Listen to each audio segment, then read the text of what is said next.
महिलाओं का, बहनों का, लड़कियों का जो क्षमता है, कैपेसिटी है, प्रतिभा है, उस पर ही उन्होंने सवाल खड़ा कर दिया है। मुझे लगता है कि नायक फिल्मों बहुत ज़रूरत से ज़्यादा देख लिए हैं। ये जो पैसा आने से क्या है, इससे माइग्रेशन रुकेगा, उसका ज़बरदस्त इम्पैक्ट पड़ेगा।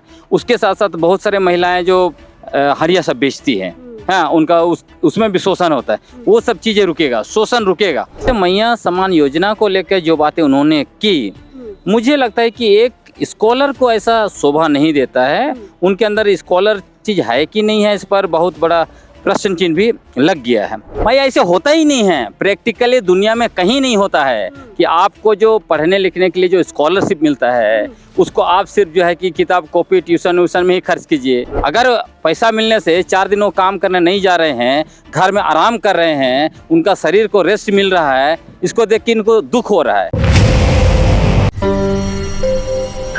अब वह सरकार बनने के बाद पहला विधानसभा सत्र हुआ।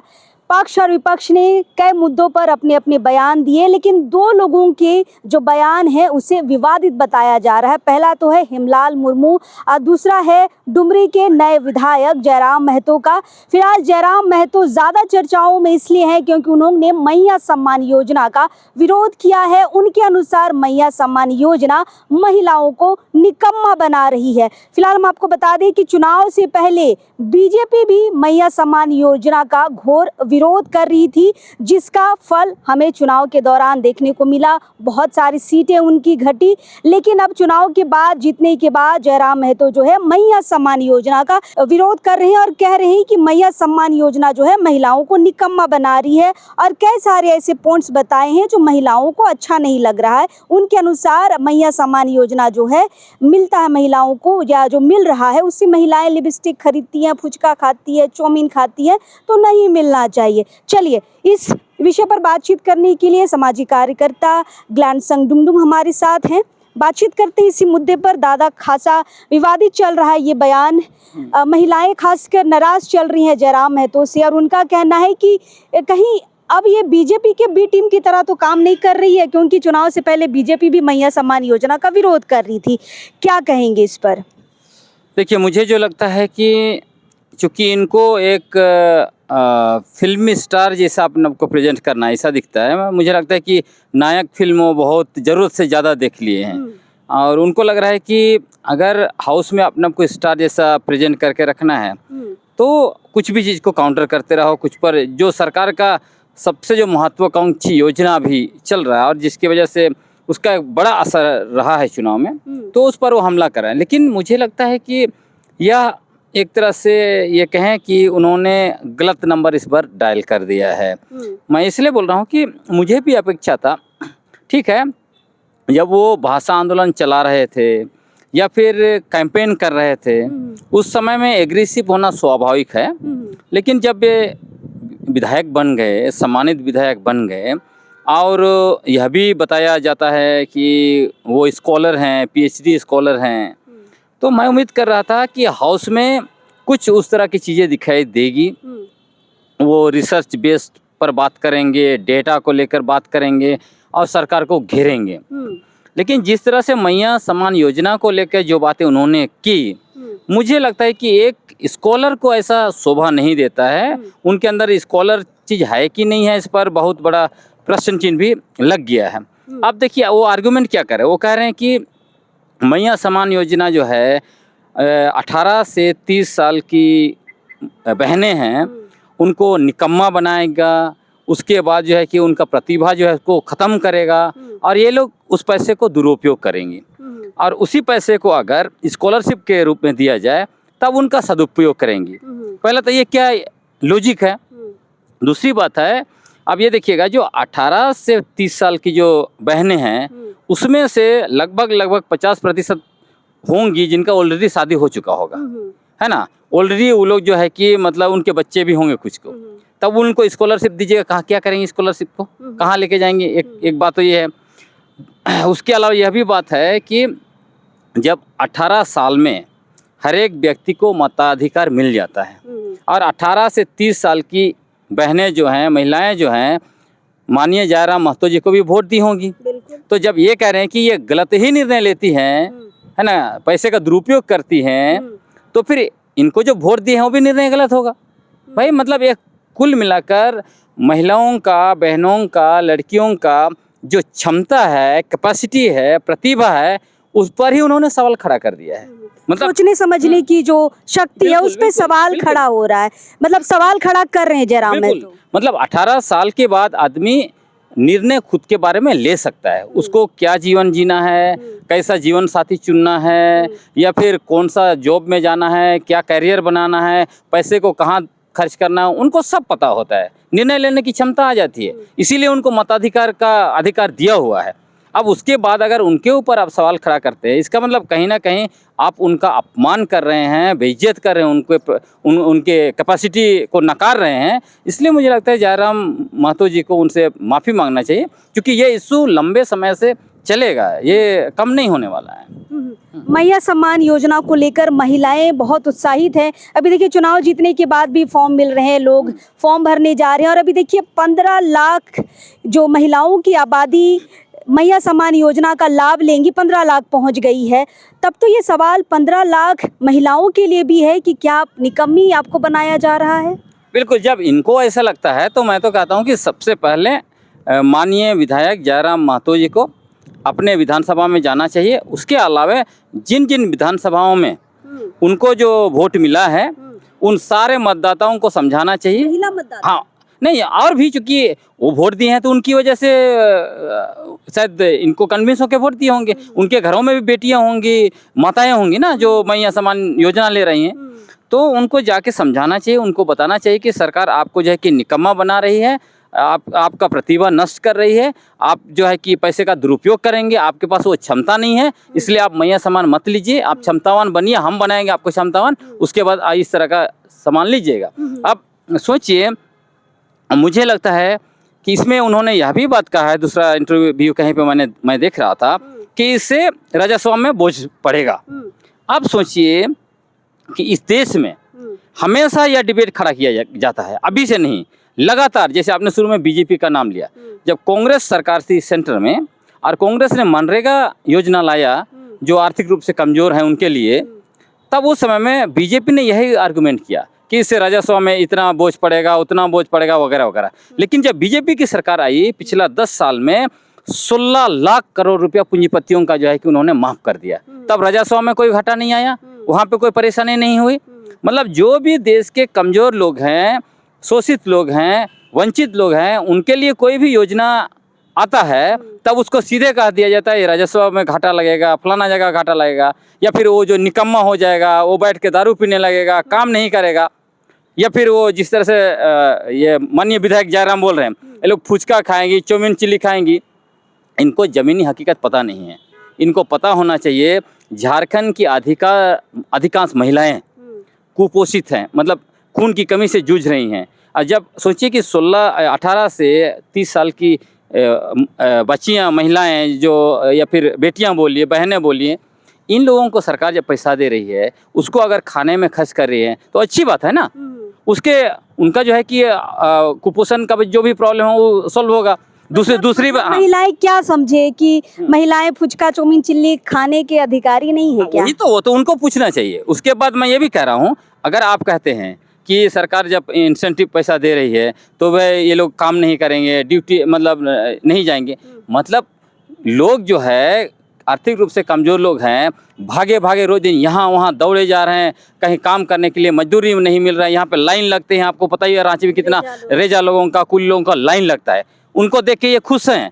अगर पैसा मिलने से 4 दिन वो काम करने नहीं जा रहे हैं, घर में आराम कर रहे हैं, उनका शरीर को रेस्ट मिल रहा है, इसको देख के इनको दुख हो रहा है कि ये देखिए निकम्मा बन गए, ये काम करने नहीं जा रहे हैं। ये सारे इलॉजिकल बात है। ऐसे लोगों को झारखंड के जो भी आदिवासी मूलवासी हैं, आर्थिक रूप से कमज़ोर हैं, उन सारे लोगों के साथ साथ महिलाओं के साथ, बहनों से माफ़ी मांगनी चाहिए। ऐसा आर्गुमेंट नहीं चलेगा। आपने एक बात बोला कि डुमरी से चुनाव जीते हैं और बाकी जहाँ से भी ये प्रत्याशी दिए थे, तो अगर मैया सम्मान योजना का विरोध हो रहा है तो हमें नहीं लगता है कि पहले उन क्षेत्रों में मना करवाना चाहिए अपने पार्टी के द्वारा कि भाई जो मेरे पार्टी के हैं, JLKM के हैं या जिन्होंने हमें वोट दिया है, वो मैया सम्मान योजना का पैसा ना ले। हाँ बिल्कुल, मैं तो वही कह रहा हूँ कि आप सबसे पहले अपने लोगों को जाके कन्विंस कीजिए कि वो लेना बंद कर दे, कि उनको जो है कि सरकार का योजना जो है वो उनको निकम्मा बना रहा है, उनका प्रतिभा खत्म कर रहा है, वो पैसे का दुरुपयोग वो लोग करेंगे। तो महिलाओं को हाँ, ना दे पैसा, ना दे पैसा, वो ना ले। कन्विंस कर। मुझे लगता है कुल मिलाकर यह है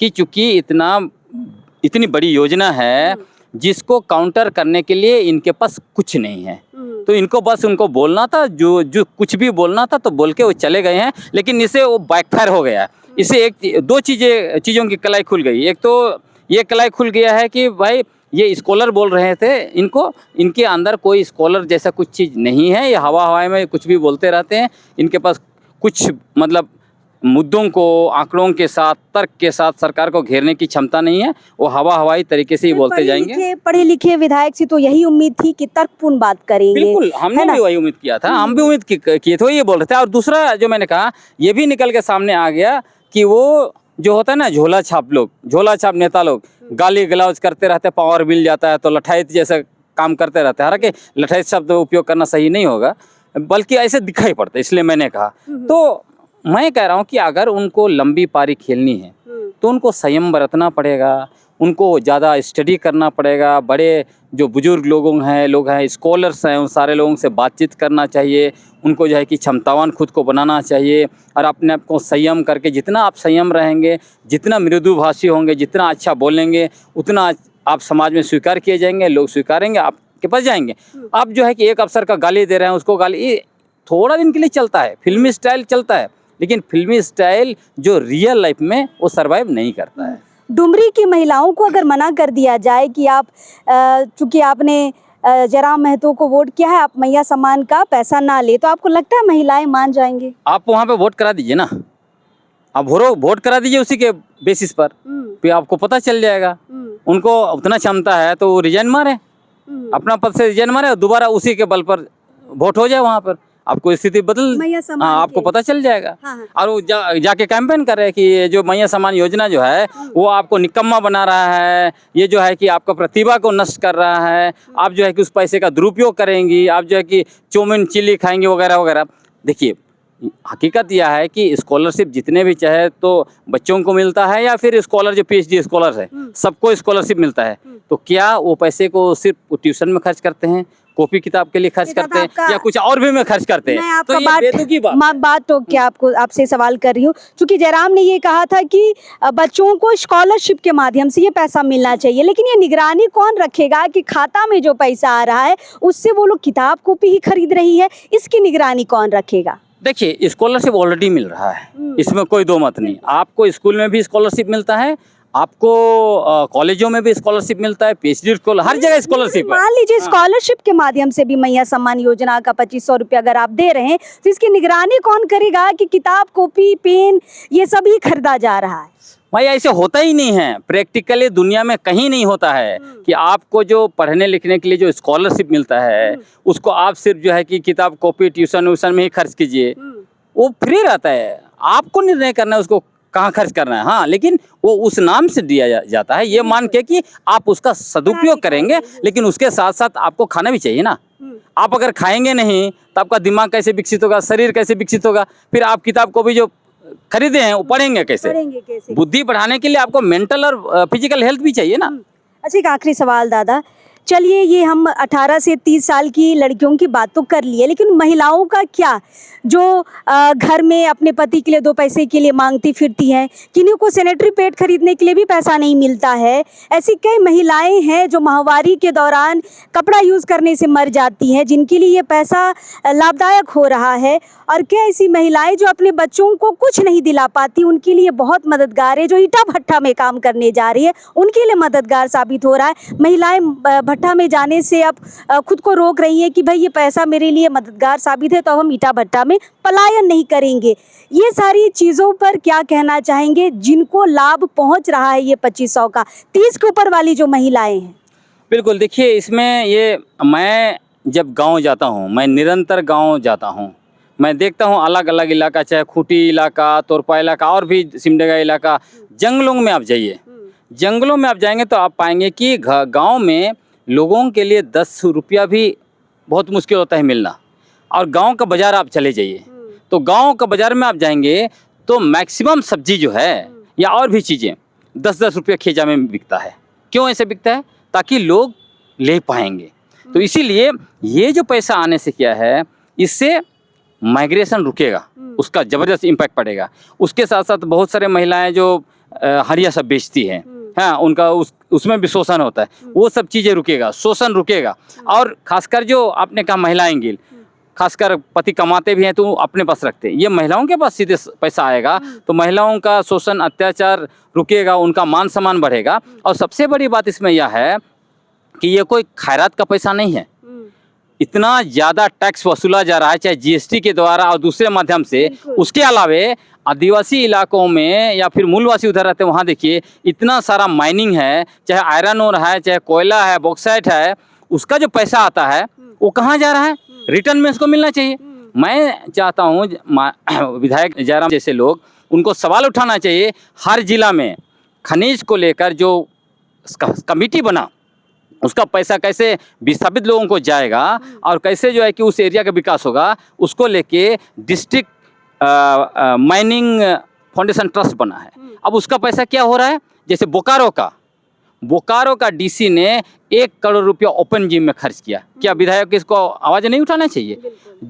रांची का डीसी, उन्होंने जो है कि मैक्सलुक्सीगंज में अपना जो है डक बंगला बनाया। गुमला का डीसी, मैंने सुना है, ये तो कायक का रिपोर्ट बोल रहा है, गुमला के डीसी के बारे में मैंने सुना है वहाँ एक लाइब्रेरी बनाया है 70 करोड़ रुपया खर्च करके। तो इतना ज़्यादा दुरुपयोग हो रहा है लोगों का पैसा। उसके साथ साथ जितने भी सड़क बनते हैं तुरंत टूट जाते हैं, जितना इंफ्रास्ट्रक्चर का देख लीजिए, वो पैसा किसके पास जा रहा है? इतना लूट हो रहा है, उस पर आप बात नहीं करेंगे। 2-4 पैसा अगर रिटर्न में इतना साल के बाद महिलाओं को मिल रहा है, बेटियों को, बहनों को मिल रहा है, तो माननीय विधायक जयराम महतो जी को बहुत दुख हो गया। ये कह रहे हैं दुरुपयोग करेंगे, निकम्मा बनेंगी, ये जो है कि इनका प्रतिभा खत्म हो जाएगा। मुझे लगता है इनको माफ़ी मांगना चाहिए, नहीं तो आने वाला समय मुझे लगता है कि अगला चुनाव में लोग याद रखेंगे इस बात को, वो उनको समझना चाहिए। चलिए एक बात ग्लैंडसिंग दा ने बहुत अच्छा बोला कि इतने सारे यहाँ पे माइनिंग चल रहे हैं, इतने सारे टैक्स वसूले जा रहे हैं, ये पैसा जनता का पैसा है और जनता को ही मिल रहा है। इसीलिए शायद जयराम महतो को इस पर टिप्पणी या ऐसे विवादित बयान नहीं देना चाहिए। खासकर महिलाओं से हम ये ज़रूर कमेंट सुनना चाहेंगे कि महिलाएं क्या चाहती है, डुमरी की महिलाएं क्या चाहती है, क्या ये मैया सम्मान योजना उनको नहीं चाहिए? अगर नहीं चाहिए तो आप हमें कमेंट्स करके बता सकते हैं। फिलहाल बहुत सारे ऐसे बयान थे जिन पर बात करना बहुत ज़रूरी है। बात नहीं करने से क्या होता है कि लोगों को समझ नहीं आता है कि वो बयान सही था या फिर गलत था। फिलहाल आपकी क्या राय है जयराम महतो के इस बयान पर कि मैया सम्मान योजना जो है महिलाओं को निकम्मा बना रही है? फिलहाल शहर की महिलाओं का भरण पोषण तो हो जाता है, लेकिन ये मैया सम्मान योजना जो है गांव की महिलाओं के लिए बहुत लाभदायक सिद्ध हो रहा है। पलायन, खासकर बहुत बड़ी बात दादा ने कही, पलायन रुक रहा है और बच्चे अब स्कूल नहीं जा रहे थे ना, अब महिलाएं अपने बच्चों को स्कूल भेजना शुरू कर रही हैं। चलिए, आपको मैया सम्मान योजना से क्या लाभ हुआ है हमें ज़रूर बताएं, और आप जयराम महतो के इस बयान पर क्या कहना चाहेंगी, खासकर महिलाएं, वो भी हमें कमेंट्स करके ज़रूर बताएं। दादा बहुत बहुत शुक्रिया समय देने के लिए। जोहार जोहार। चलिए दोबारा फिर किसी नई कहानी के साथ मिलेंगे, लेकिन अब इस वक्त के लिए जोहार रहेगा।